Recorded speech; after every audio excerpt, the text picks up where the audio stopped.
So I just want to say this to you guys, maybe this will help you guys out, and that is stop arguing with unbelievers about God's existence. We can sit and we can tell them all we want till we're blue in the face of his existence, of all the evidence, archaeological and in nature, that he exists.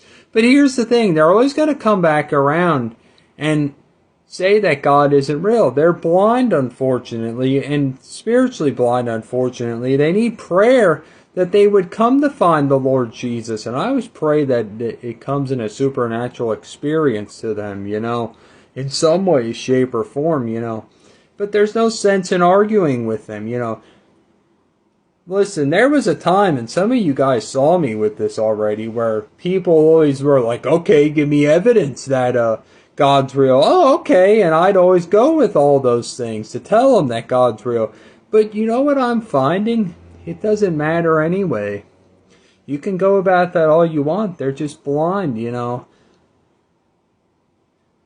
thing is, and I just can't help but realize that over the years, we've wasted so much time arguing with them on God's existence rather than showing the love of Christ that might convince them more, acting Christian, acting Christ-like, showing the love of Christ, That's become such a big problem in Christianity. And I would say, like I blame a lot of other things in modern Christianity and modern theology, and it is definitely there. But, that issue goes back many years into the 15th and 16th century when, denominational hierarchy started becoming a big thing, when the Church of England started, which was very corrupt, It was back then already that, certain people were starting not to show the love of Christ, rather were judgmental, unforgiving, denominational hierarchies what they worshipped, and not God himself.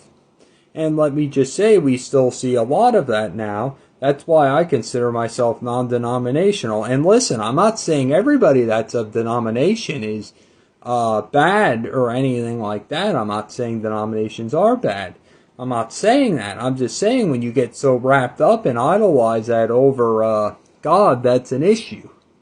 But if we just show unbelievers the love of Christ and evidence of what he's done in us, I really am truly convinced that maybe that would convince more of his true existence.